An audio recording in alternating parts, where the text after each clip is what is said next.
আগামীকাল আবহাওয়া নিয়ে সবাইকে সতর্ক থাকতে হবে। সকাল থেকেই আকাশ ভারী থাকবে এবং বাতাসের গতিবেগ ধীরে ধীরে বাড়তে শুরু করবে। সবচেয়ে গুরুত্বপূর্ণ বিষয় হল এই ঝড়ের প্রভাব হালকা নয়, বরং মধ্যম থেকে শক্তিশালী বৃষ্টি হতে পারে যে কোনো সময়। অনেকেই ভাবেন আবহাওয়ার সতর্কতা শুধু ভয়ের জন্য দেওয়া হয়, কিন্তু না, এগুলো বাস্তব পরিস্থিতির প্রেডিকশন, যেটা আপনার সুরক্ষার জন্য অত্যন্ত জরুরি। আগামীকাল দুপুরের পর থেকে বৃষ্টির পরিমাণ আরও বাড়বে। শহর এবং গ্রাম দুই এলাকাতেই জল জমার সম্ভাবনা আছে। যারা রাস্তায় বের হবেন, বিশেষ করে অফিসগামী বা স্কুল কলেজের মানুষ, তাদের জন্য আগেই প্ল্যান করা খুব জরুরি। গাড়ি চালানোর সময় সতর্ক থাকতে হবে, কারণ দৃশ্যমানতা অনেক কমে যাবে। ট্রাফিক ভিড় হতে পারে, ফলে সময় হাতে নিয়ে বেরোনোই ভালো। বাতাসের গতি রাতের দিকে আরও বাড়তে পারে। অনেক এলাকায় 50-60 কিলোমিটার প্রতি ঘন্টা বেগে ঝোড়ো হাওয়া টেনে দিতে পারে। এতে গাছ ভেঙে পড়া, বিদ্যুৎ সংযোগ বিচ্ছিন্ন হওয়ার মতো সমস্যা দেখা দিতে পারে। বাড়ির বাইরে কোনো ঢিলা জিনিস থাকলে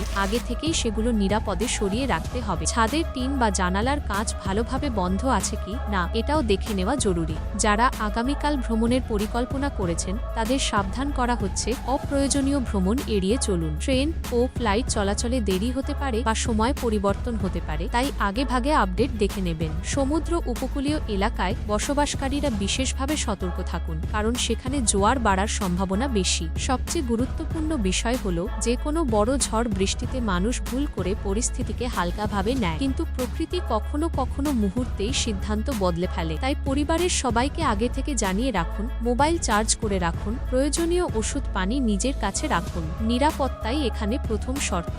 আগামীকাল ঝড় বৃষ্টি থাকবে, এটা থামানো সম্ভব নয়, কিন্তু সচেতনতা ও প্রস্তুতি আপনাকে ও আপনার পরিবারকে নিরাপদ রাখতে পারে। তাই সতর্ক থাকুন, নিরাপদে থাকুন এবং আবহাওয়ার আপডেট নিয়মিত দেখে চলুন।